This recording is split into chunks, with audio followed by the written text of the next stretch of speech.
കേരള സഭാ വാർത്തകൾ ആരംഭിക്കുന്നു. അറിയാം കേരള സഭയുടെ സ്പന്ദനങ്ങൾ വേഗത്തിൽ. ഈശോയുടെ മനുഷ്യാവതാരം വെളിപ്പെടുത്തുന്നത് മനുഷ്യന്റെ മഹത്വത്തെയാണെന്ന് ചങ്ങനാശ്ശേരി അതിരൂപത ആർച്ച് ബിഷപ്പ് മാർ തോമസ് തറയിൽ. മനുഷ്യമഹത്വത്തെ പൂർണ്ണമാക്കുന്നതിനാണ് ദൈവം മനുഷ്യനായി ചരിത്രത്തിൽ അവതരിച്ചത്.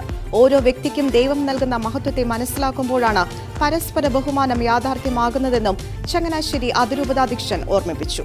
കാഞ്ഞിരപ്പള്ളി രൂപത ആസ്ഥാനത്ത് വൈദിക സമ്മേളനത്തോടനുബന്ധിച്ച് നൽകിയ സ്വീകരണ യോഗത്തിൽ സംസാരിക്കുകയായിരുന്നു അഭിമന്യ പിതാവ്. കാഞ്ഞിരപ്പള്ളി രൂപതാധ്യക്ഷന്മാർ ജോസ് പുളിക്കൽ അധ്യക്ഷത വഹിച്ചു. ഇടവകയുടെ ആത്മീയ വളർച്ചയുടെയും പുരോഗതിയുടെയും കേന്ദ്രങ്ങളാണ് അജപാലന കേന്ദ്രങ്ങളെന്ന് bishop Mar Joseph Kallarangatt. Manvettom saint George പള്ളിയുടെ പുതിയ ഇടവക അജപാലന കേന്ദ്രത്തിന്റെ വെഞ്ചിരിപ്പ് നിർവഹിച്ച് പ്രസംഗിക്കുകയായിരുന്നു അഭിമന്യ പിതാവ്. പേരുപോലെ തന്നെ പ്രാധാന്യമുള്ളവയാണ് അജപാലന കേന്ദ്രങ്ങളെന്നും മാർ കല്ലറങ്ങാട്ട് പറഞ്ഞു. വെഞ്ചിരിപ്പിന് ശേഷം അജപാലന കേന്ദ്രത്തിൽ അഭിമന്യ പിതാവ് ദീപം തെളിച്ചു. ദേവാലയ ശുശ്രൂഷകർ ദൈവവിളിയുടെ വലിയ പ്രോത്സാഹകരാണെന്ന് archbishop emeritus Mar George Valiyamattam. Chemperi mother Teresa ഓഡിറ്റോറിയത്തിൽ നടത്തിയ തലശ്ശേരി അതിരൂപതയിലെ ദേവാലയ ശുശ്രൂഷകരുടെ സംഗമം ഉദ്ഘാടനം ചെയ്ത് പ്രസംഗിക്കുകയായിരുന്നു ആർച്ച് ബിഷപ്പ്. സഭയുടെ പ്രഘോഷണ ദൌത്യത്തിൽ പങ്കുചേരുന്നവരും മറ്റുള്ളവരെ സ്വർഗത്തിലേക്ക് നയിക്കേണ്ടവരുമാണ് ദേവാലയ ശുശ്രൂഷകർ.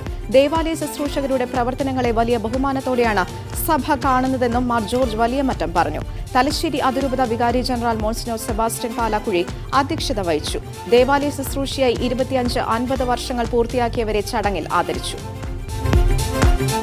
ബത്തേരി രൂപത സാമൂഹ്യ സേവന വിഭാഗമായ ശ്രേയസിന്റെ ആഭിമുഖ്യത്തിൽ നവംബർ 27-ന് വയനാട് ചൂരൽമല മുണ്ടക്കൈ ഉരുൾ ദുരന്തം, വെള്ളപ്പൊക്കം കെടുതികളിൽ ദുരിതമനുഭവിക്കുന്ന ജനങ്ങൾക്കായുള്ള സമാശ്വാസ പദ്ധതി ഉദ്ഘാടനം ചെയ്യപ്പെട്ടു. ബത്തേരി ശ്രേയസ് ഓഡിറ്റോറിയത്തിൽ നടന്ന ചടങ്ങിൽ ബത്തേരി രൂപതാധ്യക്ഷനും CBCI വൈസ് പ്രസിഡന്റുമായ ഡോക്ടർ ജോസഫ് മാർ തോമസ് പിതാവ് ചെക്കുകളും സർട്ടിഫിക്കറ്റുകളും വിതരണം ചെയ്തു. പൊതുസമ്മേളനം വയനാട് ജില്ലാ പഞ്ചായത്ത് പ്രസിഡന്റ് സംഷാദ് മരക്കാർ ദീപം കൊളുത്തി ഉദ്ഘാടനം ചെയ്തു.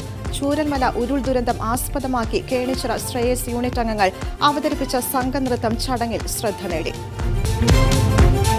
മുതിർന്ന പൗരന്മാരുടെ കൂട്ടായ്മയായ സായം പ്രഭ അംഗങ്ങൾക്കായി സ്നേഹസ്പർശം എന്ന പേരിൽ സായം പ്രഭ സംഗമം സെന്റ് മൈക്കിൾ കത്തീഡ്രൽ പാരിഷ് ഹാളിൽ നടത്തി. കോട്ടപ്പുറം രൂപതയുടെ സാമൂഹ്യ സേവന വിഭാഗമായ കോട്ടപ്പുറം ഇന്റഗ്രേറ്റഡ് ഡെവലപ്മെന്റ് സൊസൈറ്റിയുടെ നേതൃത്വത്തിലാണ് 60 വയസ്സിന് മുകളിൽ പ്രായമുള്ളവരുടെ സംഗമം സംഘടിപ്പിച്ചത്. സിനി ആർട്ടിസ്റ്റ് പൗളി വത്സൻ ചടങ്ങ് ഉദ്ഘാടനം ചെയ്തു. കോട്ടപ്പുറം രൂപതാധ്യക്ഷൻ ഡോക്ടർ അംബ്രോസ് പുത്തൻവീട്ടിൽ അധ്യക്ഷത വഹിച്ചു. പരിപാടിയിൽ 1000 സായം പ്രഭ അംഗങ്ങൾ പങ്കെടുത്തു. വയനാട് ദുരന്തത്തിൽ ഇരകളായവർക്ക് കോട്ടപ്പുറം രൂപതയുടെ കൈത്താങ്ങ് 26,50,000 രൂപയുടെ സഹായം ബിഷപ്പ് ഡോക്ടർ അംബ്രോസ് പുത്തൻവീട്ടിൽ ചടങ്ങിൽ KCBC JPD കമ്മീഷന് കൈമാറി. ഞായറാഴ്ച ദിനത്തിലെ പാഠ്യേതര പ്രവർത്തനങ്ങൾ ന്യൂനപക്ഷ അവകാശ ധ്വംസനമെന്ന് മലങ്കര ഓർത്തഡോക്സ് സുറിയാനി സഭ അസോസിയേഷൻ. ഞായറാഴ്ചകൾ ഒഴിവാക്കി ക്യാമ്പുകൾ പുനർക്രമീകരിക്കണമെന്നും ന്യൂനപക്ഷങ്ങളുടെ അവകാശങ്ങളുടെ മേലുള്ള കടന്നുകയറ്റം പ്രതിരോധിക്കുവാൻ ബഹിഷ്കരണം ഉൾപ്പെടെയുള്ള കാര്യങ്ങൾ ചെയ്യേണ്ടി വരുമെന്നും അസോസിയേഷൻ സെക്രട്ടറി ബിജു ഉമ്മൻ അറിയിച്ചു. മുനമ്പം വഖഫ് ഭൂമിയല്ല എന്ന നിയമപരമായ പൊതുനിലപാട് കോടതിയിൽ നിലവിലുള്ള കേസിൽ രേഖാമൂലം സമർപ്പിക്കാൻ സർക്കാർ തയ്യാറാകണമെന്ന് KLCA. നിലവിൽ രൂപീകരിച്ചിട്ടുള്ള കമ്മീഷന് ഭൂമിയുടെ കൈവശാവകാശം സംബന്ധിച്ച റവന്യൂ രേഖകളും രജിസ്റ്റർ ഓഫീസിൽ നിന്നുള്ള ആധാരം സംബന്ധിച്ച രേഖകളും ഉദ്യോഗസ്ഥർ മുഖേന സംഘടിപ്പിക്കാൻ സാധിക്കുമെന്നും KLCA ചൂണ്ടിക്കാട്ടി. മുനമ്പം വഖഫ് വിഷയം എത്രയും വേഗം അവസാനിപ്പിച്ച് ഉടമകളുടെ റവന്യൂ അവകാശം പുനഃസ്ഥാപിക്കാൻ സർക്കാർ തയ്യാറാകണമെന്നും KLCA ആവശ്യപ്പെട്ടു. മുനമ്പം വിഷയം സമ്പൂർണ്ണ സംസ്ഥാന സമ്മേളനത്തിൽ ചർച്ച ചെയ്യുമെന്നും KLCA ഭാരവാഹികൾ വ്യക്തമാക്കി. റവന്യൂ അവകാശങ്ങൾ പുനഃസ്ഥാപിച്ചു കിട്ടുന്നതിനായി മുനമ്പം ജനത നടത്തുന്ന റിലേ നിരാഹാര സമരം 47-ാം ദിനത്തിലേക്ക് പ്രവേശിച്ചു. 46-ാം ദിനം വികാരി ഫാദർ ആന്റണി സേവ്യർ തറയിൽ CP ഉദ്ഘാടനം ചെയ്തു. 14 പേർ നിരാഹാര സമരത്തിൽ പങ്കുചേർന്നു. ലത്തീൻ കത്തോലിക്ക സഭ സംസ്ഥാന തലത്തിൽ ലത്തീൻ കത്തോലിക്ക ദിനം ആചരിക്കുന്ന ഡിസംബർ 15-ന് തിരുവനന്തപുരത്ത് നടക്കുന്ന കേരള ലാറ്റിൻ കാത്തലിക് അസോസിയേഷൻ സമ്പൂർണ്ണ സംസ്ഥാന സമ്മേളനത്തോടനുബന്ധിച്ചുള്ള പതാക പ്രയാണത്തിന്റെ ഔദ്യോഗിക ഉദ്ഘാടനം നവംബർ 29-ന് ഗോവ ആർച്ച് ബിഷപ്പ് കർദിനാൾ ഡോക്ടർ ഫിലിപ്പ് നേരി നിർവഹിക്കും. ഗോവ ബോം ജീസസ് ബസലിക്കയിൽ നടക്കുന്ന പരിപാടിയിൽ KLCA സംസ്ഥാന ജനറൽ സെക്രട്ടറി ബിജു ജോസി പതാക ഏറ്റുവാങ്ങും. സംസ്ഥാന ഭാരവാഹികളും വിവിധ രൂപത പ്രതിനിധികളും ചടങ്ങിൽ സംബന്ധിക്കും. നവംബർ 30-ന് കണ്ണൂരിൽ എത്തിച്ചേരുന്ന പതാക പ്രയാണത്തിന്റെ സംസ്ഥാനതല ഉദ്ഘാടനം കണ്ണൂർ രൂപതാധ്യക്ഷൻ ഡോക്ടർ അലക്സ് വടക്കന്തല നിർവഹിക്കും. KLCA സംസ്ഥാന president advocate Sherry J Thomas പതാക ഏറ്റുവാങ്ങും. കണ്ണൂർ രൂപത സഹായ മെത്രാൻ ഡോക്ടർ ഡെന്നിസ് കുറുപ്പശ്ശേരി അനുഗ്രഹ പ്രഭാഷണം നടത്തും. നെൽകൃഷി സംരക്ഷണത്തിന് സർക്കാർ അടിയന്തരമായി ഇടപെടണമെന്ന് കേരള അഗ്രികൾച്ചറൽ വർക്കേഴ്സ് ഫോറം സംസ്ഥാന സമ്മേളനം ആവശ്യപ്പെട്ടു. സർക്കാരിന്റെ കാർഷിക രംഗത്തോടുള്ള കടുത്ത അവഗണനയും അശാസ്ത്രീയ പരിഷ്കരണ രീതികളും കർഷകരുടെ മനം മടുപ്പിച്ചുവെന്ന് യോഗം വിലയിരുത്തി. ചങ്ങനാശ്ശേരി അതിരൂപത പ്രോട്ടോസിൻ ജലൂസ് റവറന്റ് ഫാദർ ആന്റണി ഏത്തക്കാട്ട് സമ്മേളനം ഉദ്ഘാടനം ചെയ്തു. KAWF സംസ്ഥാന പ്രസിഡന്റ് ഫാദർ ജോൺ വടക്കേക്കളം സമ്മേളനത്തിന് അധ്യക്ഷത വഹിച്ചു.